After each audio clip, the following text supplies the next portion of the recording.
Vote out Haryana के लोगों ने भारतीय जनता पार्टी की सरकार को बनाया। ये नरेंद्र मोदी जी की ही नीतियां हैं जो गरीब तक योजनाबद्ध तरीके से हमारी डबल इंजन की सरकार ने पहुंचाई है। कांग्रेस ने लंबे समय तक देश के ऊपर शासन किया। 55 साल एक छत्र कांग्रेस का शासन रहा। जो विकास की गति आजादी के बाद 2014 से लेकर के 2024 के बीच में देखने को मिली, वो गति 1947 से लेकर के कांग्रेस का जब तक शासन रहा उस गति से देखने को नहीं मिली। कांग्रेस हवा में काम करती है। कांग्रेस भ्रष्टाचार को गति से बढ़ाने का काम करती है। मोदी जी की नीतियां, भारतीय जनता पार्टी की नीतियां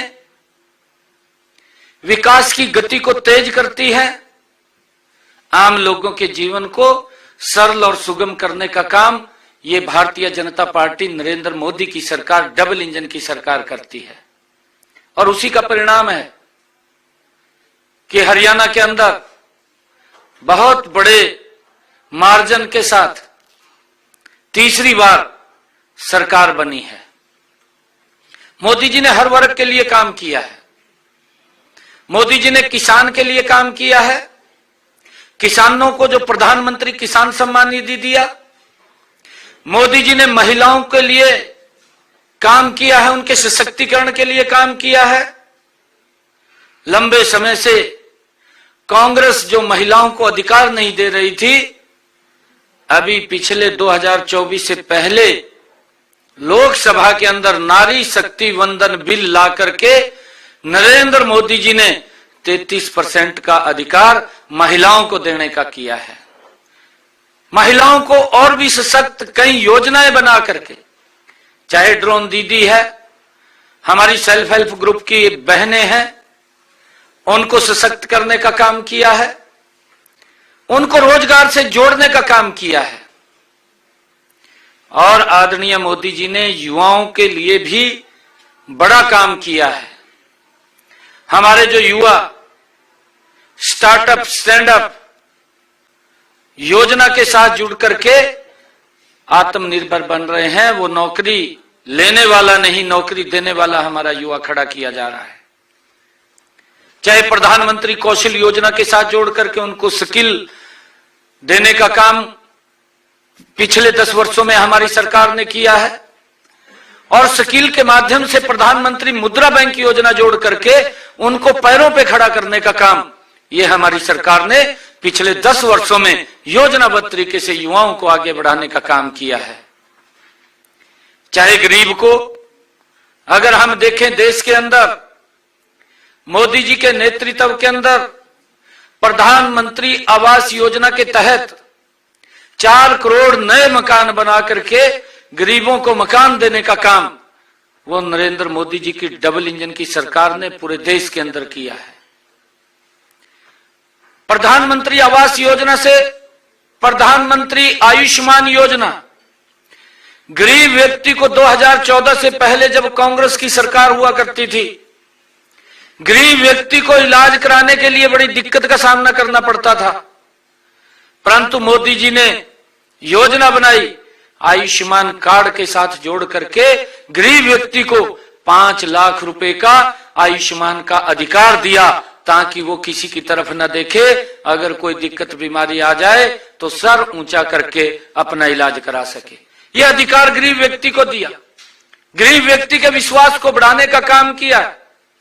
आदरणीय प्रधानमंत्री जी ने देश के अंदर 9.5 करोड़ महिलाओं को प्रधानमंत्री उज्ज्वला योजना के तहत गैस का कनेक्शन सिलेंडर पहुंचाने की व्यवस्था भी ये नरेंद्र मोदी जी ने पहली बार की है। 2014 से पहले की स्थिति को अगर हम याद करें, 2014 से पहले एक गैस का सिलेंडर कांग्रेस के समय में लेने के लिए 4 दिन लाइन में खड़ा रहना पड़ता था। परंतु मोदी जी ने उस लाइन को खत्म करते हुए उस माता बहन के घर में, जिसके घर में आज तक गैस का कनेक्शन सिलेंडर नहीं था, वहां भी पहुंचाने का काम ये हमारी सरकार ने पिछले 10 वर्षों में किया है।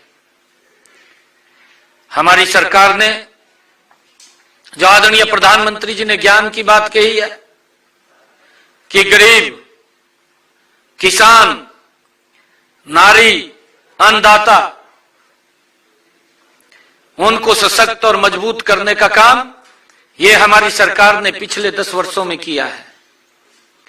कांग्रेस लगातार जहां जहां भी सत्ता के अंदर रही है, वहीं पर भ्रष्टाचार तीव्र गति से बढ़ा है। कांग्रेस ने झूठे वायदे किए हैं, क्योंकि झूठ के सहारे के ऊपर कुछ समय व्यक्ति झांसे में आ जाता है, परंतु लंबे समय तक झूठ का सहारा नहीं चलता। कांग्रेस ने झूठ बोला हिमाचल प्रदेश के अंदर, कांग्रेस ने झूठ बोला कर्नाटक में, कांग्रेस ने झूठ बोला तेलंगाना में। हमारा हरियाणा हिमाचल का पड़ोसी राज्य है, और पड़ोसी राज्य के नाते लोगों का एक दूसरे के साथ मिलना जुलना, दोनों एक दूसरे के लिए काम के लिए भी आते हैं, बात भी करते हैं। कांग्रेस की सरकार हिमाचल में बनी, वहां की महिलाओं के साथ कांग्रेस ने वायदा किया, सत्ता के अंदर आएंगे हम 2000 रुपए महीना महिलाओं को देंगे। कांग्रेस ने हिमाचल में यह भी वायदा किया था, हर वर्ष 1 लाख युवाओं को रोजगार देंगे। कांग्रेस ने हिमाचल के लोगों से यह भी वायदा किया था, हम 300 यूनिट बिजली के फ्री देंगे। झूठ बोल करके वोट ले लिया। 2 साल सरकार को हिमाचल में कांग्रेस की बने हुए आज तक किसी महिला को 2 रुपया नहीं पहुंचाया, 1 भी यूनिट बिजली का फ्री नहीं किया, और 1 भी युवा को रोजगार नहीं दिया। रोजगार देने की तो दूर की बात, 1 भी 2 वर्षों के अंदर ऐड तक नहीं निकली। और जब ऐड नहीं निकली, सरकार का बयान आता है कि हमारे जो कर्मचारी वहां लगे हुए हैं उनको सैलरी देने के लिए भी हमारे पास पैसा नहीं है। इसी प्रकार का बयान कर्नाटक के उप मुख्यमंत्री आकर के देते हैं कि हमारे पास विकास कार्यों को करने के लिए हमारे पास बजट नहीं है। कांग्रेस सजबाग दिखाती है, और सजबाग दिखा करके लोगों को लूटने का काम करती है, भ्रष्टाचार करती है। परंतु मोदी जी ने, डबल इंजन की सरकार ने जो कहा, उसको 100% पूरा करने का काम यह हमारी डबल इंजन की सरकार ने किया है। आज हम देश के अंदर इन 10 वर्षों में अगर देखें, रोड का इंफ्रास्ट्रक्चर, रेलवे की कनेक्टिविटी, आज पूरे देश को नजदीक लाने का काम अगर किसी सरकार ने किया है, ये डबल इंजन की सरकार नरेंद्र मोदी की सरकार ने किया है। आज चाहे एयर कनेक्टिविटी की हम बात करें, 55 सालों में कांग्रेस के समय में मात्र 70 एयरपोर्ट, और आज इन 10 वर्षों के अंदर 150 से ज्यादा एयरपोर्ट लोगों की सुविधाओं के लिए आज फंक्शनल हैं। अगर हम रेलवे कनेक्टिविटी की बात देखें, इन्हीं 10 वर्षों में वंदे भारत जैसी अत्याधुनिक सुविधाओं से सुसज्जित तेज गति से चलने वाली ट्रेन अगर देश के लोगों को मिली है, इन्हीं 10 वर्षों के अंदर मिली है। लोगों को जीवन को सरल सुगम करने का काम पिछले 10 वर्षों में ये हमारी सरकार ने किया है। मैं महाराष्ट्र के लोगों से ये भी कहना चाहता हूं कि कांग्रेस एक झूठ का पुलिंदा है, इनकी बातों में फंसना नहीं चाहिए, लोगों को भी इनके झांसे से बाहर निकालना चाहिए। मोदी जी की जो नीति है, सबका साथ, सबका विकास और सबका प्रयास, सबके विश्वास के साथ देश को आगे बढ़ाना, देश की समस्याओं का समाधान करना, प्राथमिकता के आधार पर करना। मुझे गर्व है, मोदी जी ने जो धारा 370 को समाप्त किया।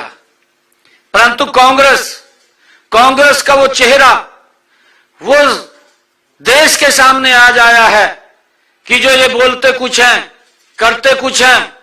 वहां के क्षेत्रीय दल ने जो धारा 370 को रिवर्ट करने की अपने मैनिफेस्टो में बात कही थी, कांग्रेस ने भी इस बात को लेकर के इसका विरोध किया था कि धारा 370 समाप्त नहीं होनी चाहिए। और उस धारा 370 के कारण पूरा देश आतंकवाद की आग में झुलस रहा था। हमारे सैनिकों के ऊपर पत्थरबाजी हो रही थी। ये कांग्रेस के समय के अंदर था, परंतु हमने आकर के उसके ऊपर अंकुश भी लगाया। आज धारा 370 को समाप्त किया, पत्थरबाजी भी बंद हुई और कांग्रेस ने उसका जो बिल वहां की असेंबली के अंदर आया उसका समर्थन करके अपने चेहरे को वो देश के सामने नकाब को उतारा है। देश को आज